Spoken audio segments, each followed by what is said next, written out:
Édito politique, Patrick Cohen, le meurtre de la jeune Louise est un fait politique. Comme la plupart des autres faits divers tragiques, non pas parce que ces drames se multiplient, les statistiques nous disent l'inverse, le nombre d'homicides a même reculé l'an dernier pour la première fois depuis 2020, qui le sait.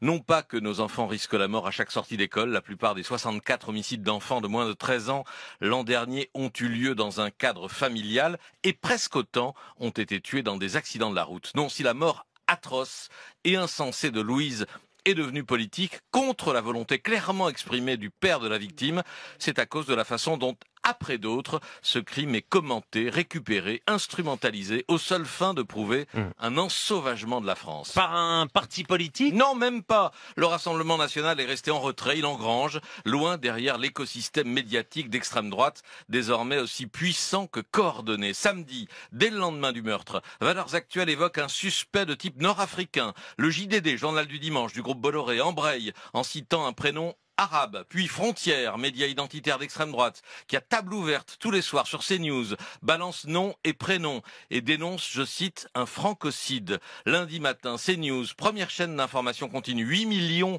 de téléspectateurs quotidiens relaient à son tour, sans rien savoir, sans aucune information, l'idée d'un crime commis par un immigré clandestin. Philippines en septembre, Louise aujourd'hui, des familles détruites et le soupçon qu'elle le soit par des individus qui n'ont rien à faire sur le sol de France existe. Qui n'ont rien à faire en France. Pascal Praud, qui le lendemain, puisque ce crime n'est pas lié à l'immigration, en fait l'emblème d'un pays à feu et à sang. La France est donc ce pays où les enfants, les adolescents sont tués à la sortie de l'école, de l'université.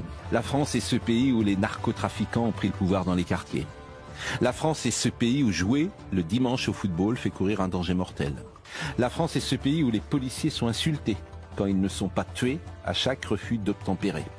La France est ce pays où les églises sont brûlées, où les actes antisémites sont multipliés, où les jeunes filles sont violées et les professeurs assassinés. La France est aussi ce pays qui regarde Pascal Praud et qui a peur. Vous pensez qu'on parle trop de ce crime? Non, les Français ne parlent que de ça, de cette histoire aussi révoltante que sidérante. Un crime est une information, l'insécurité est une réalité, et pas qu'un sentiment même. S'il est alimenté par CNews, on vient de l'entendre. Mais sur le plan politique, la seule question qui vaille est de se demander si les pouvoirs publics, par un acte, une précaution, une seule mesure sécuritaire, auraient pu empêcher ce crime. Tout le reste n'est que pure démagogie.